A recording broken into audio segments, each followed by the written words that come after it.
हेल' लोगोफोर, बे समाव नोंथांमोनजों कभिड-19 नि भेक्सिन एबा टिका लानायनि सायाव मोनसे सरकारा आपडेट होनाय नटिफिकेसनखौ नोंथांमोनजों लोगोसे बाहाय शेयार खालामनो लानाय जादों। दा बाहाय दिनै प्रेस मिटनि गेजेरजों आसामनि गिबि मन्थ्रि डक्टर हिमन्त बिश्व शर्मा आरो सावस्रि बिफाननि मन्थ्रि बिथांमोनहा फोसावनानै होदों जे आसामाव भेक्सिनेसन होनायनि सायाव माखासे आपडेटफोर, दा बेयाव माखासे गोनांथार मिथिनो गोनां बाथ्राफोर दङ, बेखायनो नोंथांमोनजों लोगोसे बेखौ फोरमायफानो नागिरदों। दा बाहाय फारि फारि मिथिनो लानानै थाबैनो दा बाहाय दङ, गिबियावनो बुंदों भेक्सिन होनायनि अनजिमानि सिगाङाव जेसेबां अनजिमानि होदोंमोन, दा बेनिफ्राय बे बाराव गोबांथार भेक्सिन होनो थाखाय बिथांमोनहा थांखि लादों आरो बेखौ फैगौ 21 जुननिफ्राय 30 जुनसिमनि गेजेराव सानफायाव 3 लाख करि टिका होनो थाखाय बिथांमोनहा थांखि लादों होनदों। बेनिफ्राय आरो बे भेक्सिनेसन सेन्टारफोरखौबो नोगोर आरो गामि गामि बांहोनाय जागोन होनदों।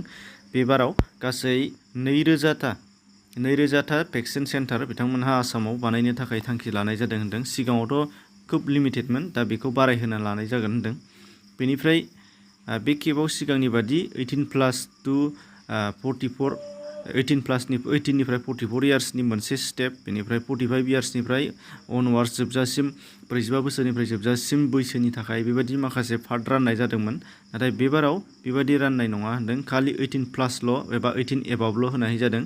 माने गासैबो 18+ बोसोरनिफ्राय बांसिनानो गासैबो टिकाखौ बाहाय लाहैजोबनो हानाय जासिगोन होनदों।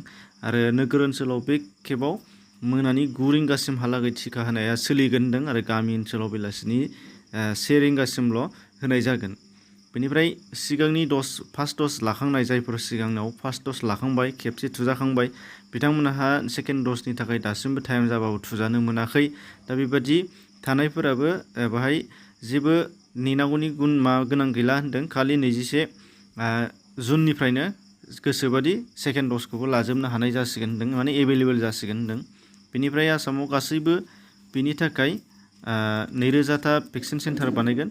दा बेनिफ्राय बे मोनसे गोनांबाव, बाहाय जायफोर बिथांमोनहा बे भेक्सिन होनायनि थाखाय खामानि मावगोन एबा थिसनजागोन, बाहाय नार्स एबा जायखिजाया हेल्थ डिपार्टमेन्टनि खामानि मावग्रा बिथांमोन, दा बिथांमोनहा अभार डिउटि जिहेतु मावहैनाय जागोन, दा बेनि थाखाय सानफायाव 100 राङै हान्थिनायनि खरसा हिसाबै बिथांमोननो मोनदेरगोन होनदों। बेनिफ्राय आरो बेवहाय मोनसे गोनांथार बाथ्राया, बे सिगाङाव बे भेक्सिन लानो थाखाय अनलाइन पर्टेलाव जोङो रेजिस्ट्रेसन खालामग्रोनो नांगौमोन। दा बेयावनो गोबां प्रब्लेम जादोंमोन, सेलायलायनाय बायदि। दा बेनि थाखाय बेयो जानाय नंला होनदों।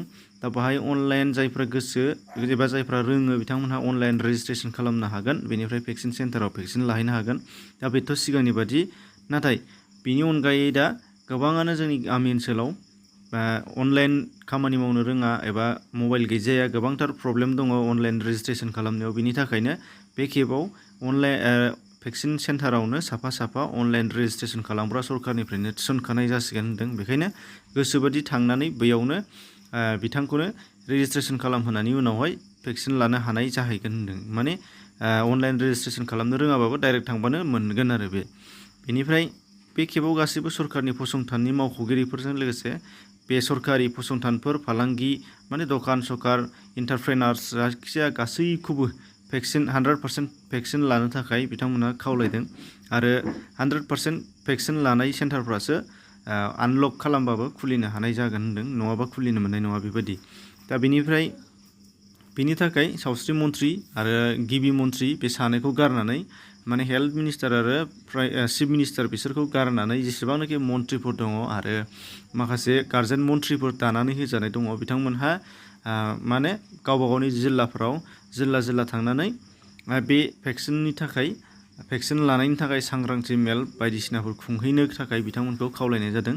आरो बिनिफ्राय बे हाबाखौ जाफुंहोनो थाखाय आरोबाव बिथाङा खावलायबावदों जे समाज सिबियारि एबा समाजारि आफाद आरो सरकारि नङै NGOनि आफादफोर आरो गोसो गुदुं जायफोर सुबुंफोर दङ, बिथांमोनहा बे नोगोरारिफोरनि टिका लानायखौ जाफुंहोनो थाखाय आरो टिका लाहोनो थाखाय माखासे मटिभेसन आरो थुलुंगाखांनाय आरो हेफाजाब बेफोरबायदि खालामनो गोसो दंबा खालामनो हागोन होनदों। बिथांमोनखौ अपेन हगारनानै होदों आरो बिथाङा खावलायदों गावसिनि आफादनि, माने राजखान्थियारि आफादनि सोद्रोमा एबा मावथि बिथांमोनखौबो बेयाव टिका लाहोनायाव नोगोरारिफोरखौ हेफाजाब खालामनो थाखाय खावलायनायखौ नुनो मोननाय जादों। दा बेखिनिखौ गिबि मन्थ्रिया दिनै फोसावनानै होदों। दा बेखौनो नोंथांमोनजों लोगोसे शेयार खालामदोंमोन। एसेनोसै, गोजोन्थों।